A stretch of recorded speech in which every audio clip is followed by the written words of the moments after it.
Proclamação do Evangelho de Jesus Cristo segundo São Mateus.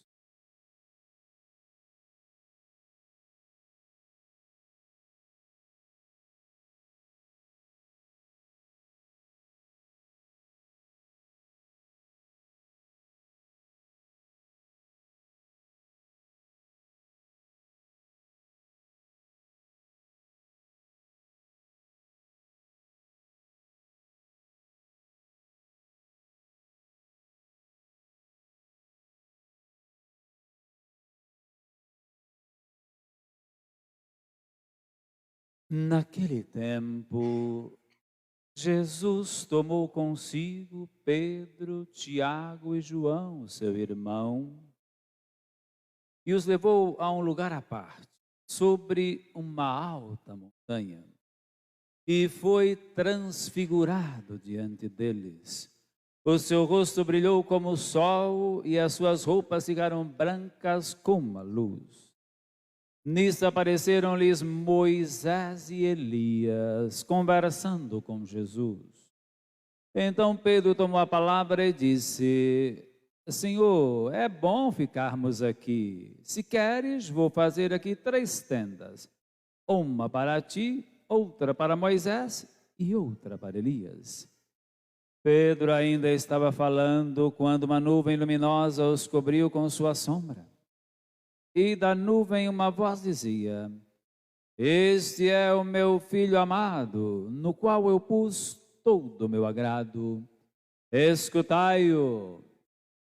Quando ouviram isto, os discípulos ficaram muito assustados e caíram com o rosto em terra. Jesus se aproximou, tocou neles e disse: Levantai-vos e não tenhais medo. Os discípulos ergueram os olhos e não viram mais ninguém a não ser somente Jesus.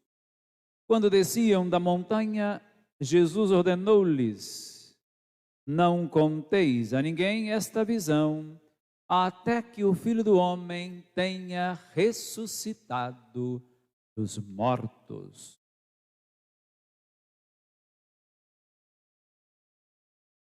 Palavra da salvação.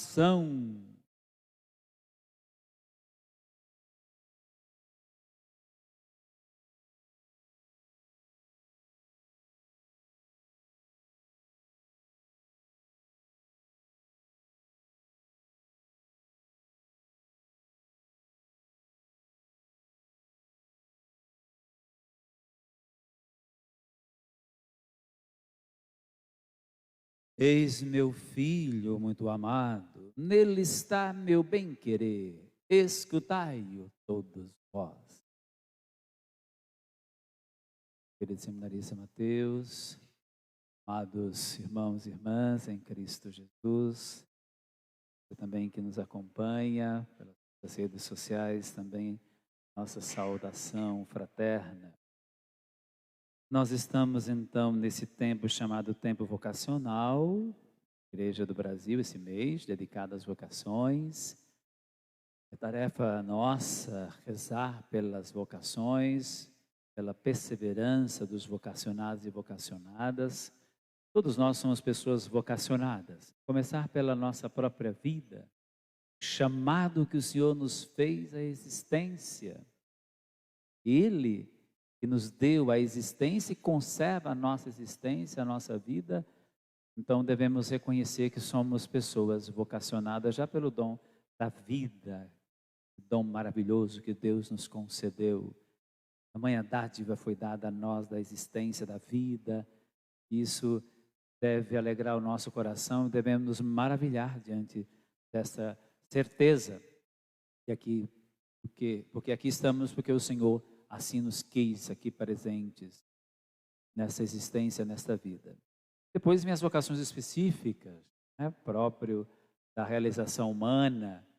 Viver uma vocação específica é algo que realiza o coração humano, preenche a nossa existência, faz com que a gente possa se empenhar, estar inteiro ou inteiramente dedicado a uma causa, a uma razão, a algo que de fato vale a pena os nossos esforços, as nossas lutas, vale a pena colocar os nossos talentos, as nossas capacidades, a nossa potencialidade a serviço daquilo que foi a nossa escolha, nas vocações mais diversas e específicas, como eu estou falando.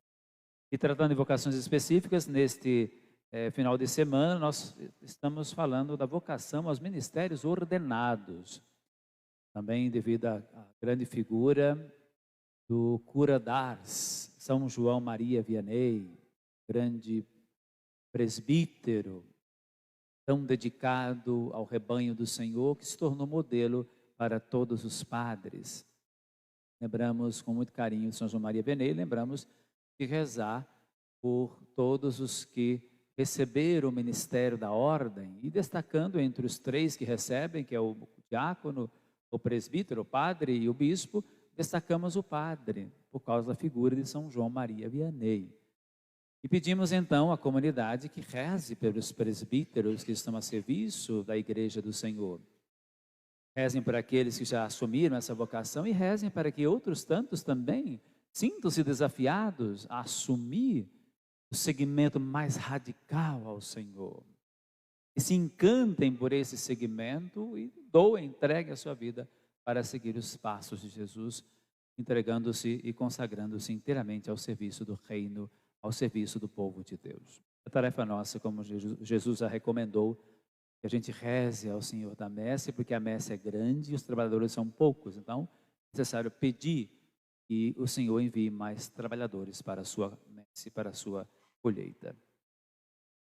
Estamos então dentro desse contexto do tempo comum, hoje celebrando nesse dia 6 a festa da transfiguração do Senhor. Essa festa, ela já tem registro no Oriente, isso mesmo, no Oriente, por volta ali do 6º século, mais ou menos, já estava estabelecida essa festa. É por conta também do seu teor mais místico. E também aqui no nosso caso, que nós somos ocidentais, na Igreja Latina, que somos nós da Igreja Latina, pelo ano 1457, quando essa festa se estende para toda a Igreja do Ocidente. O Papa Inocêncio III estabelece então esta festa da transfiguração do Senhor, no ano de 1457, foi estabelecido. Esta experiência que os discípulos tiveram no Monte Tabor é uma experiência que marcou a vida deles e a vida das comunidades, das primeiras comunidades. Tanto é verdade que você vai ver nos evangelhos, a gente chama de sinóticos, porque eles são mais ou menos parecidos, mais ou menos iguais, né? São os três evangelistas, Mateus, Marcos e Lucas, exatamente nessa sequência, embora Marcos seja o evangelho mais antigo, mas na composição da Bíblia, vem primeiro Mateus, vem Marcos, vem Lucas, depois vem João. João já tem um outro teor. Os três evangelhos são muito parecidos, por isso sinóticos, que é uma palavra de origem grega, para dizer que são semelhantes. Então, os três evangelistas trazem essa cena com nuances diferentes, com o jeito talvez de contar essa experiência com algumas coisas diferentes, mas o contexto é o mesmo, da transfiguração do Senhor no Monte Tabor. E a gente sabe que Jesus, o contexto dessa experiência dos discípulos é um contexto de crise. Nós estamos no capítulo 17 de Mateus, capítulos antes ali, Jesus fala da sua paixão. Ele está indo para Jerusalém e isso gera uma crise tremenda nos discípulos. Eles não podem imaginar que o mestre deles vai terminar numa cruz. Jesus anuncia isso para os discípulos. Claro que ele vai falar da cruz e fala da ressurreição. Que ele vai padecer, que ele vai sofrer, que ele vai morrer numa cruz e que ele vai ressuscitar. Mas essa parte da ressurreição os discípulos não escutam. Só escutam a parte do sofrimento do seu mestre. E eles não admitem isso. E tentam de algum modo, inclusive, a gente viu aquela cena de Pedro, né? Isso não te aconteça, Senhor, que Deus te livre disso, numa linguagem nossa hoje, né? Que Deus te livre disso. E Jesus diz, Pedro, vai para trás de mim, não é? A expressão grega diz isso, vai para trás de mim, Pedro, não se põe na minha frente. Não pode agora dizer o que eu tenho que fazer. Eu, né, na verdade, é Jesus que tem que dizer o que nós temos que fazer, não a gente dizer o que ele tem que fazer. Mas Pedro, né, aquele jeito impetuoso dele, que tenta fazer Jesus desistir deste momento, né, da entrega dele total para a salvação da humanidade. Isso gera uma crise muito grande. E Jesus então leva os discípulos, especialmente os três, Pedro, leva Pedro, como está aqui no Evangelho, né? Pedro, Tiago e João, e ali se transfigura diante deles. E essa transfiguração vai dar um novo impulso, um sentido, inclusive, ao que Jesus aponta, que é a sua entrega do Monte Tabor para o Monte das Oliveiras. Esses montes se encontram. Não dá para querer Jesus glorioso, que é o do Monte Tabor, onde ele antecipa essa sua glória, sem levar em consideração esse Jesus do Monte das Oliveiras, ou seja, de onde ele vai ser crucificado, morto. Essas duas cenas devem estar ligadas. E isso serve também para a nossa própria vida. Essa experiência que os discípulos passam é a experiência que nós somos convidados a fazer também em nosso cotidiano, no nosso dia a dia, com as questões nossas. E nós precisamos encarar, precisamos enfrentar. Os discípulos precisavam enfrentar aquilo. É preciso ir a Jerusalém. Não é para fugir, porque a tendência nossa, como a dos discípulos, é de querer fugir. É de querer fugir, mas Jesus então não vai fugir, ele vai até as últimas consequências. Um cristão vai até as últimas consequências. Não desiste, não desanima. Um dado interessante, além do texto de Daniel, né, que faz referência direta ao texto do Evangelho, também a segunda carta de Pedro também faz menção a essa experiência. Muito interessante.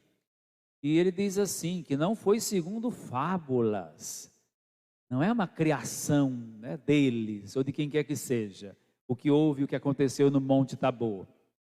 Entende? Então não foi segundo fábulas habilmente inventadas que vos demos a conhecer o poder e a vinda de nosso Senhor Jesus Cristo. Percebe? Não foi uma coisa inventada, não é uma fábula, não é uma coisa falsa, não é uma historinha qualquer, entende? Diz ele, Pedro, mas sim por termos sido testemunhas oculares. Pedro estava naquele monte. Ele é uma testemunha ocular, ele tem autoridade para dizer o que diz. Não é uma coisa inventada. Isso fica claro para cada um de nós, a experiência que os discípulos passaram. Testemunhas oculares. Eles fizeram experiência da glória naquele monte que a gente chama pela tradição de Monte Tabor. O Evangelho não fala que é Monte Tabor, mas a tradição nos diz que aquele monte onde houve a experiência da transfiguração de Jesus é o Monte Tabor. Pedro nos assevera essa experiência, como disse, marcante para a comunidade. Tanto isso é verdade que os três evangelistas trazem essa cena. Porque é algo que ajudou, especialmente nas crises da comunidade, a enfrentar as crises. E a saber que eles seguem Jesus, o Filho de Deus, que é o Filho amado, como o próprio Pai declara hoje no Evangelho. Este é o meu Filho amado, diz assim, Deus, o Pai, falando do seu Filho. Este é o meu Filho amado, no qual eu pus todo o meu agrado. E aí vem um imperativo, que é para todos nós, não apenas para aqueles, escutai-o. Nós nos tornamos aquilo que nós escutamos. Quando nós escutamos Jesus, nós nos tornamos Jesus, Filho amado do Pai. Nós também somos filhos e filhas, como dizia a oração inicial, filhos e filhas e filhos adotivos, pelo batismo que um dia nós recebemos. E o Pai nos declarou, assim como declarou para Jesus. Tem a declaração no batismo e tem agora a declaração nessa experiência do monte. Então, somos filhos de Deus, filhos amados. Essa consciência nós precisamos ter. E que a gente possa, de fato, viver nesse mundo que exige tanto de nós, viver como filhos e filhas de Deus, sentindo-se sempre mais amados queridos pelo Senhor. E a nossa tarefa é de levar essa experiência de filiação divina, de transformação a todas as pessoas com as quais nós convivemos.